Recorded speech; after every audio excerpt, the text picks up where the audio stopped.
Good evening, boys and girls. Welcome back to another story time with Mr. Kepke. I hope that you had a good day at school today. I hope that you have a wonderful, wonderful night's rest. We have a Halloween book for you, kind of Halloween book, as we're heading in toward the holidays. And it is called Creepy Carrots. Creepy Carrots. Sit back, relax, and enjoy a wonderful, wonderful book this evening. Jasper Rabbit had a passion for carrots, and the carrots that grew in Crackenhopper Field were the best. Fat, crisp, and free for the taking.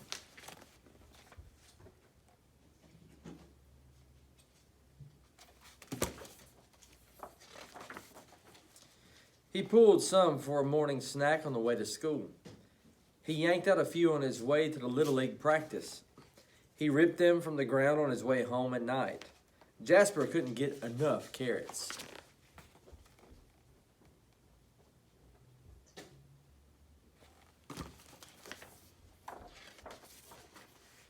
Until they started following him.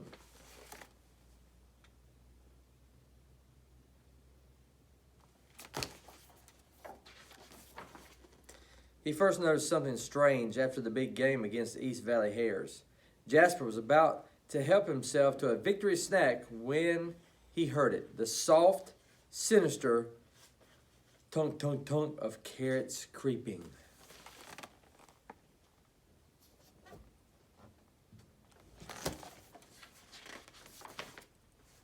He turned, but there was nothing there. Just my imagination, he thought, but he hopped a little faster.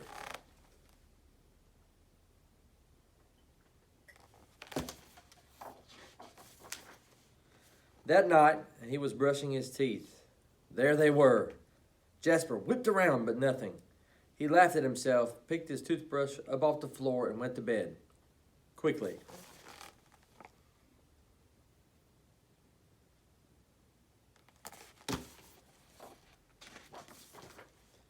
The next morning, he approached Crackenhopper Field slowly.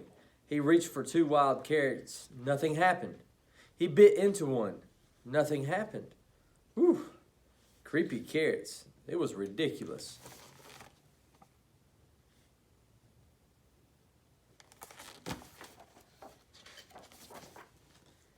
But when he arrived home that evening, "Mom, Mom," Jasper screamed, "creepy carrots in the shed." His mom opened the door slowly. There weren't any carrots, not even the regular kind. There's no such thing as creepy carrots, Mom said, shaking her head.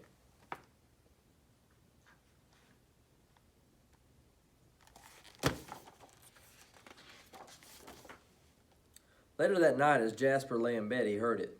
Breathing. Terrible, carroty breathing. And there on his wall, "Creepy carrots," he shouted. "Dad, Dad!"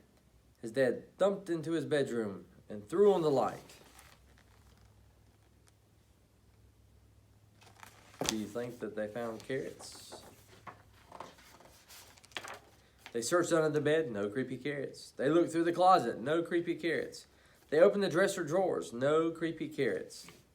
"Just a bad dream, son," his dad said, shaking his head. "Now go to sleep." That wasn't going to happen.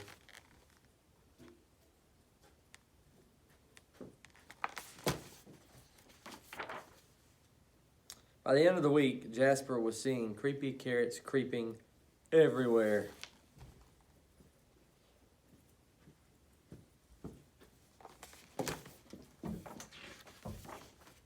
Jasper knew his parents were wrong. Creepy carrots were real. They were coming from him. They were coming for him. But they couldn't get him if they couldn't get out.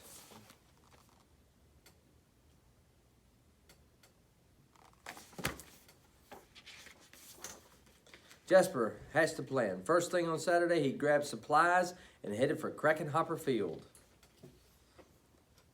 Looks like he's building a fence around the field.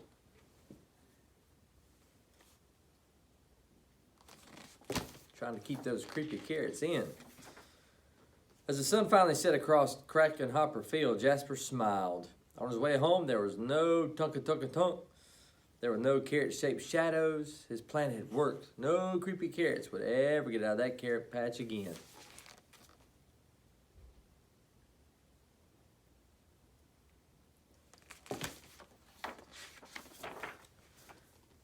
And as the sun finally set, the carrots of Krakenhopper Field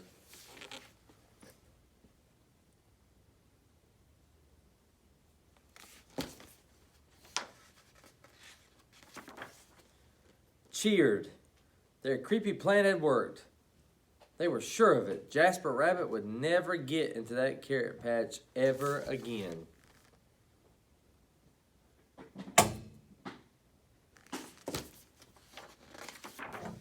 And that's the end of our book this evening. Turned out pretty funny. The carrots were actually playing a trick on the rabbit. They had him build a fence to keep them in, but really the carrots wanted to keep him out because he ate them all the time. So, I hope that each of you enjoyed this wonderful book this evening, and I hope that you have a wonderful night. I love you very much.